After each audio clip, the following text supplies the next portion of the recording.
If anyone's ever told you that length doesn't matter, they've clearly never been on Steel Vengeance. I'm gonna rank every coaster and give them a review. Every drop and every hill, every launch and every loop. Rate it 1 to 10 and then we'll do it all again. Gonna rank and review every coaster. What's going on, everybody? My name is Mario. This is a channel all about amusement park type stuff, but mostly coasters. And today in my never-ending journey to rank and review every single coaster I have ever been on, we're going to be talking about Steel Vengeance at Cedar Point. But real quick, I wanted to say thank you to anyone that subscribed to this channel. You guys are awesome. And to anybody that's not subscribed, you better subscribe or else I will just politely ask you to at the end of the video. But without any further ado, let's review. Steel Vengeance opened in the spring of 2018 and very quickly became recognized by many as the absolute best coaster in the world. Since then, other notable RMC hybrid coasters have given it a go at that title, including Zadra at Energylandia and Iron Gwazi at Busch Gardens Tampa. Other companies such as Intamin have also taken a shot at the crown with world-renowned coasters such as Velocicoaster and Conda. But there are two quantifiable things that Steel Vengeance holds over all of those coasters: length and airtime.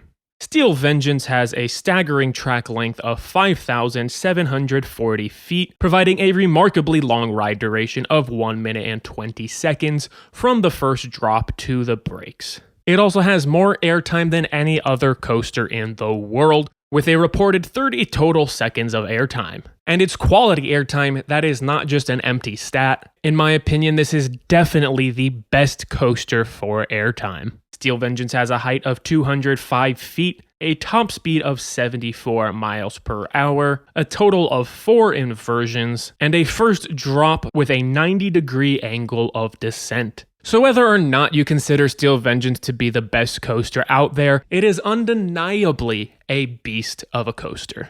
But now let's go ahead and switch gears by looking at the ride experience, starting off-ride. Steel Vengeance is located in Frontier Town, which is definitely my favorite area at Cedar Point. Steel Vengeance is thematically intertwined with its Frontier Town neighbor, Maverick, with a fun little bit of lore that you can read more about in the queue line. While the coaster's theming is pretty minimal, the ride itself looks phenomenal. The imposing wooden structure is complemented nicely by a robust maroon-colored track, and as an added bonus, the nighttime views of this mountain of wood are breathtaking. The ride vehicles of Steel Vengeance are nothing to scoff at either.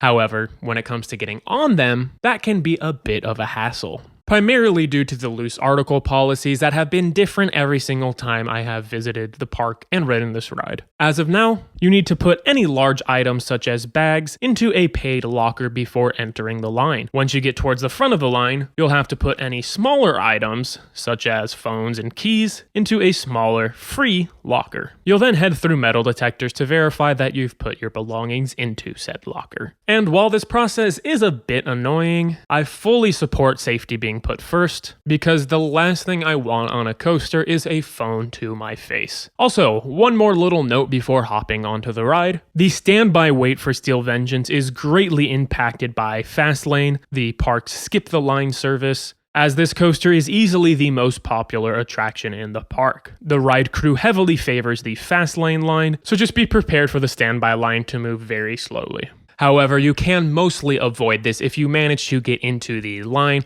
right before closing, because once the park closes, there won't be any more fast lane guests to throttle the speed of the standby line. But enough of that, let's finally get on this coaster and take a look at the on-ride experience. Dispatching out of the station, you turn around into some pre-lift bunny hills, which offer no airtime at all, but they are definitely a fun alternative to plain straight track. Heading up the lift is a very loud experience, which I don't personally enjoy. But on the positive side of things, there are also nice lanterns on the left-hand side to contribute a little bit to that western theme of Frontier Town. These lanterns also look particularly great at night. At the end of the lift hill, you're greeted by the first drop, and boy, what a drop it is. You feel every bit of that 90 degrees as you float up out of your seat, regardless of what row you are in, but there is definitely stronger ejector airtime towards the back of the train.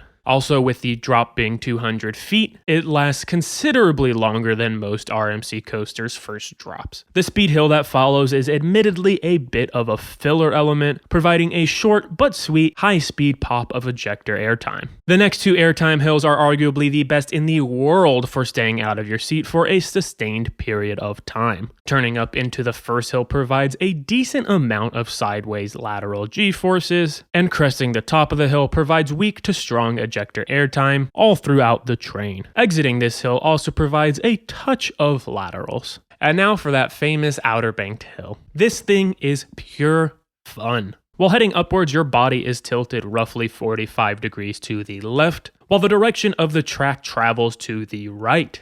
This causes you to continuously be floating out of your seat, all while leaning considerably to your left. And this is such a funky feeling compared to a regular airtime hill, and experiencing an element like this is an absolute must. Heading towards the ride's first inversion, you hit a hill that provides another brief moment of strong airtime before you are hurled into an upwards 0G roll. And I love this element because it is enjoyably disorienting.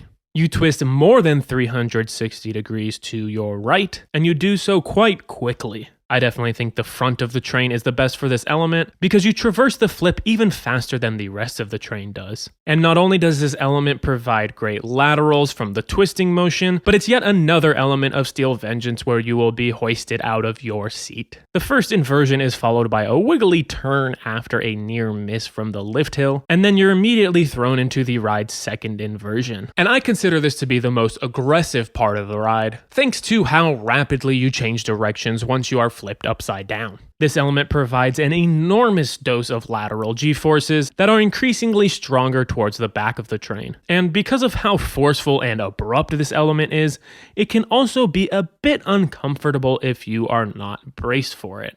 But overall, I like it. The dip that follows provides brief, mid-strength airtime before heading up into a more sustained and stronger hill. You then get another decent pop of airtime as you enter the ride's mid-course brakes, which is the one dead spot of the ride. Which, by the way, if you haven't noticed, this coaster has impeccable pacing. Now, the strength of airtime in the second half of the ride is dependent on how hard these brakes engage, but regardless, the second half fists. Coming out of the brake run gives a great dropping sensation that is stronger towards the back, and the double up provides even more ejector airtime, as well as a pinch of lateral forces entering it. Next, you hit an awesome off-axis airtime hill, providing sustained ejector airtime, as well as sustained laterals. This element does a great job of throwing you up, as well as whipping you from right to left. The exit of this hill begins one of the coolest stretches of the ride, where you are entirely enclosed in the supports of Steel Vengeance. And even though this ride has slowed down considerably by this point, the visuals of thousands of wooden beams flying just